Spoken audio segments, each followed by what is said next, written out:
Hey, what's up everyone? It's Chase, aka That Gay Jedi, and welcome to another video. If you're new here, welcome to the channel and happy Stranger Things Season 4 Volume 2 Day. Today. Volume 2 today. Chrissy, wake up. Happy Stranger Things Season 4 Volume 2 Day, everyone. Today is the day, so let's celebrate. Chrissy, wake up. I was originally going to do a review of Volume 1, but I figured, I think I want to do a review once like all of Season 4 is out and after I watch Volume 2. And then on top of that, it's Stranger Things. So, it's kind of just like all good. Like, honestly though, like, I mean, I think everything is like always executed like perfectly and better than I could ever execute it. But like, there's always a couple little like, you know, nitpicky things, but that usually has to do with more with like my taste than actual like critique. You know what I mean? Anyways, it's Stranger Things, so it's all pretty bitchin'. And speaking of bitchin', I figured what better way to celebrate the release of Volume 2 than to break down like my top 5 most bitchin' moments in Volume 1. And by bitchin', I don't mean like obviously bitchin' moments like Kate Bush is running up that hill or the way that Eleven screams, Angela! Angela! No, by bitchin', I mean small little ways that Volume 1 really expressed to me like the most quintessential Stranger Things vibes and like the little moments that really are like, oh, this is why I love Stranger Things. So that's what I mean by bitchin'. So they're not going to be like, you know, what everyone's talking about. They're going to be like little sprinkles of Stranger Things goodness. And I just thought it'd be fun to like come here and talk about those and honestly just give everyone like a little way to get excited for Volume 2 dropping today. I hope everyone enjoys it. I know I will be watching it the second I wake up. So until then, let's recap the most bitchin' moments of Volume 1.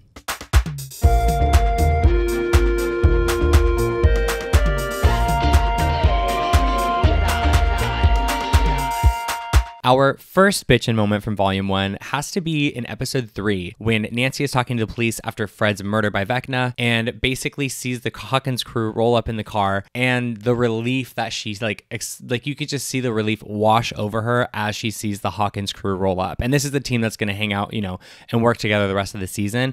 And I just think that it's such a beautiful moment because like Nancy was introduced very like singularly, like she was introduced as like this badass Hawkins High reporter who's working on the newspaper, doing her thing, solving her mysteries, doing her Nancy Drew bit. And yet, like when she sees the crew roll up, you can just see like the relief wash over her. And it's just like a really beautiful coming together. And it's like so subtle, but it's just so gorgeous. And like they didn't have to put in there, but they did it. And you can just see the way that Nancy like has like a little smile when she sees Steve and everyone at the car and the little wave that she does. It's like you can tell that she really is wanting to be with her friends and wanting like, listen, the crew works better when they're working together. So for me, this moment is just like really, really gorgeous. And it's just a beautiful, beautiful emotional beat amidst like a lot of drama they're setting up for this season. Next, we have the group nap that they take after Max is almost killed by Vecna. And I just have to say, this is like the most human moment in the entire season. It's like, what is the first thing that you would do after staying up all night and being horrified and stressed out that one of your friends is going to get killed by this like other dimensional creature? You're going to take a nap. You're going to take a nap with each other because you're safer together. So it's also smart. It's not only like cute and like emotionally supportive, but it's also very smart that they're sticking together. I just think it's adorable. I think it's like, you don't see that kind of like come down after really dramatic events in TV shows or movies a lot of the time. So the fact that we get to see the crew just kind of like napping together on the couch and just taking a well-deserved break and a well-reserved rest after all their work to like save Max, it was incredible and just again really speaks to sort of like the found family that all of these kids and young adults have in each other. The next part is actually like, listen, the next part kind of takes me by surprise because Dr. Brenner, shady lady. But the quote that he gives Eleven in Episode 6 is like one of my favorite quotes I've ever heard in any story ever. You speak of monsters, superheroes. That's the stuff of myth and fairy tales. Reality, truth is rarely so simple. People are not so easily defined. Only by facing all of ourselves, the good and the bad, can we become whole. Like, did we ever expect Brenner to drop a gem like that? I think it's just a really beautiful message for Eleven and for like the world of Stranger Things. But I also think it's a beautiful message for all of us to have, because listen, you've had your good days, you've had your bad days, you've done your good things, you've done your bad things, you've done stuff in the middle, but really like just like taking life moment by moment and owning all of yourself, I think is the only way that you can like vibe properly, like just properly feel okay, is by owning all of that. And you know, in the world we live in today, things are pretty like extreme. You know, the internet, I think, kind of takes the nuance out of things. Politics make things very extreme. So I think that this is a really beautiful reminder that like, hey, life has nuance. Like our experience as human beings has nuance.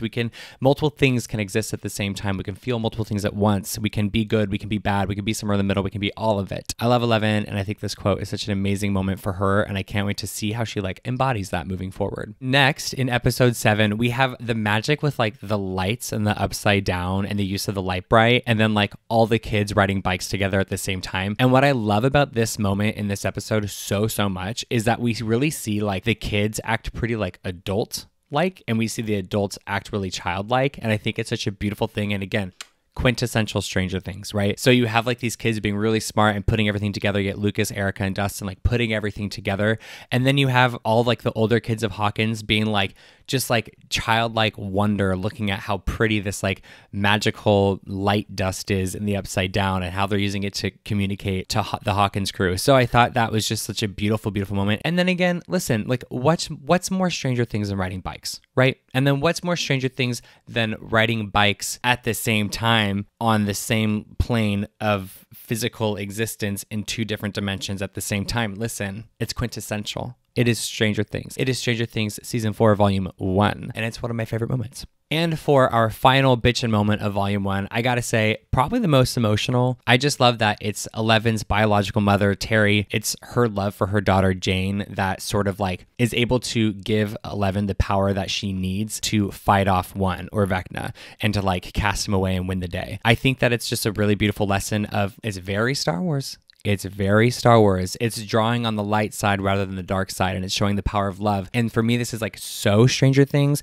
because it goes back to like what Stranger Things is quintessentially about for me, and that is the love between a child and a mother, because we saw the power that like what that kind of love can do for like Will and Joyce in Season 1, and we see what that kind of power does for Eleven in this moment. Is she's drawing from, instead of the darker memory of her mom being taken away, she's reclaiming like her memory of her mother in a way, and just being like, no, I'm drawing power from that moment where I met my mom for the first time, and she just was like giving me all that unconditional love. So I just think it's such a beautiful moment, and it shows such a gorgeous character difference between her and One, and I can't wait to see like how that drawing from love like continues to like lift Eleven throughout the rest of the season and the rest of the series. We also saw a little bit of it with Max when she chooses to like have these flashbacks and focus on all the love that she has between her friends, you know, that and the song Save Her. So I think that again, that the power of drawing from the light versus the dark is really just a gorgeous theme in stories in general, but specifically the power of love between a mother and a child, I think is so Stranger Things. So that's my final bitchin' moment of Volume 1. Anyways,